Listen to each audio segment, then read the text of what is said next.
வணக்கம் நண்பர்களே, வாங்க நாம இன்னைக்கு தாளிச்ச இட்லி எப்படி செய்யறதுன்னு பார்க்கலாம். இந்த தாளிச்ச இட்லிக்கு நான் அரிசி உபயோகப்படுத்தாம வெறும் பாசி பருப்பும் உளுந்தம் பருப்பும் சேர்த்து 2 ஸ்பூன் அவல் சேர்த்து அரைச்சு வச்சிருக்க அந்த மாவுல தான் நாம இப்ப தாளிச்ச இட்லி செய்ய போறோம்.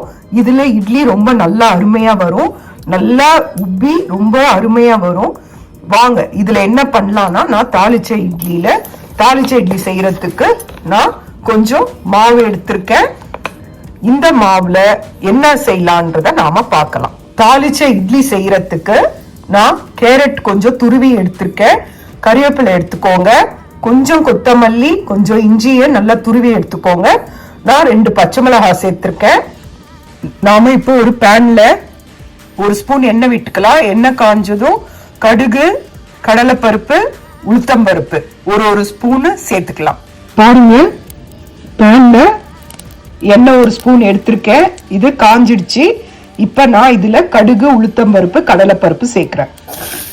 இதுல கடுகு, உளுத்தம்பருப்பு போட்டாச்சு.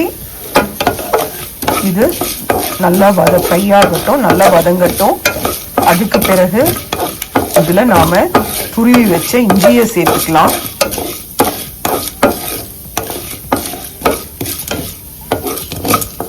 பருப்பு நல்லா ஃப்ரை ஆயிடுச்சு. இப்போ நாம துருவின இஞ்சி சேர்த்துக்கலாம்.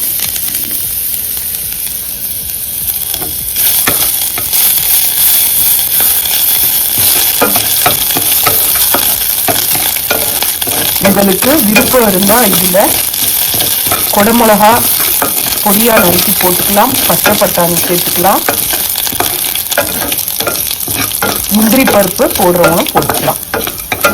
போட்டு இதுல இட்லி செஞ்சீங்கன்னா ரொம்ப நல்லா இருக்கும். இந்த இட்லி இது நம்ம சாப்பிட்ற நார்மல் இட்லியோடையே இது ரொம்ப அருமையா இருக்கும். இப்போ ஸ்டவ் ஆஃப் பண்ணிடுங்க.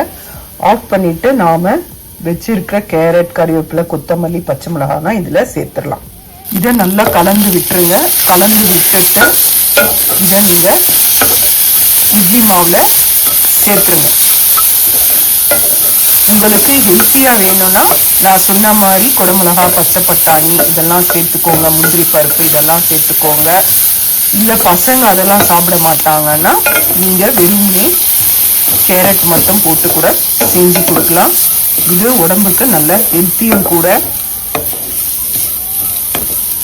இதை செஞ்சு பாருங்க, இது ரொம்ப சுலபமா செஞ்சிடலாம். இதை செஞ்சு பாருங்க. பீட்ரூட் கூட சேர்க்கலாம். உங்களுக்கு என்ன வெஜிடபிள்ஸ் போடணுமோ போட்டுட்டு நீங்க இந்த இட்லியை செய்யலாம். இப்ப இதை நான் மாவுல போட்டுடுறேன். இப்ப நாம தாளிச்ச பொருள் எல்லாம் இதுல சேர்த்தாச்சு. இப்ப இதை நாம நல்லா கலந்து விடலாம். இப்ப இதுல தாளிச்ச பொருள் எல்லாம் சேர்த்துட்டோம். இதை நல்லா நம்ம கலந்துக்கலாம்.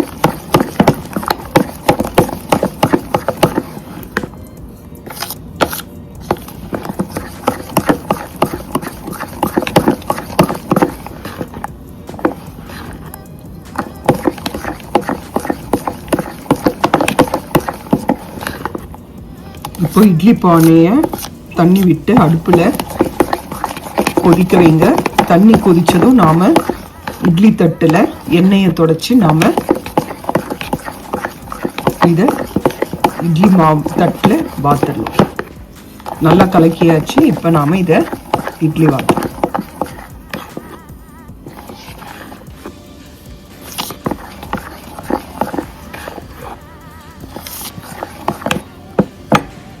இப்போ இட்லி தட்டுல எண்ணெயை தொடச்சி நாம இப்போ ஒவ்வொரு குழியிலையா நாம இட்லி வாத்துடலாம்.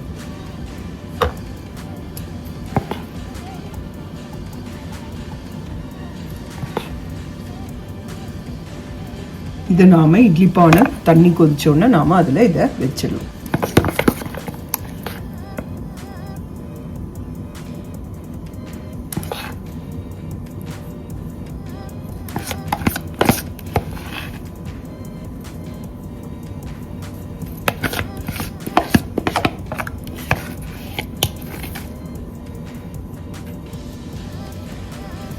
இப்போ நாம இட்லி பானையில தட்டை வச்சிட போறேன். இப்போ இதை நான் இட்லி பானையில வச்சாச்சு. எந்த 15 மினிட்ஸ்ல இது ரெடி ஆயிடும். ஏன்னா 8 இட்லி தான், 15 மினிட்ஸ்ல ரெடி ஆயிடும். அதே மாதிரி நீங்க உங்க இட்லி பானைக்கு ஏற்ற அளவுல நீங்க வச்சு நிப்பாட்டிடுங்க. இன்னொரு தட்டும் வச்சாச்சு. உங்களுக்கு இது ரெடியான பிறகு உங்களுக்கு நான் காட்டுறேன். இது பாருங்க, மூடி போட்டு வச்சாச்சு. எனக்கு 15 மினிட்ஸ் பொறுத்தோன்னு உங்களுக்கு நான் இது காட்டுறேன்.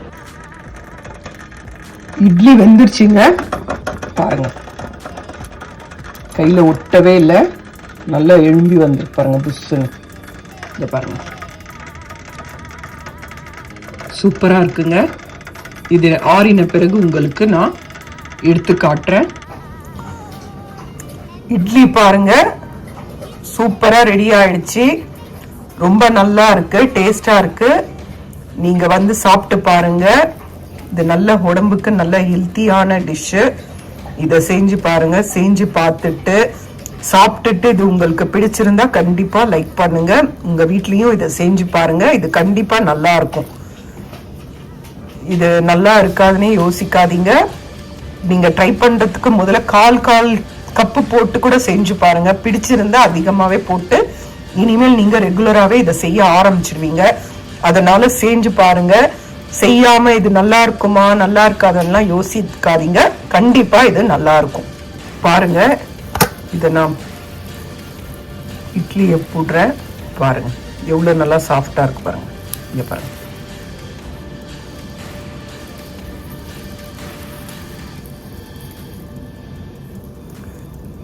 செஞ்சு பாருங்க. இது ரொம்ப நல்லா இருக்கும்.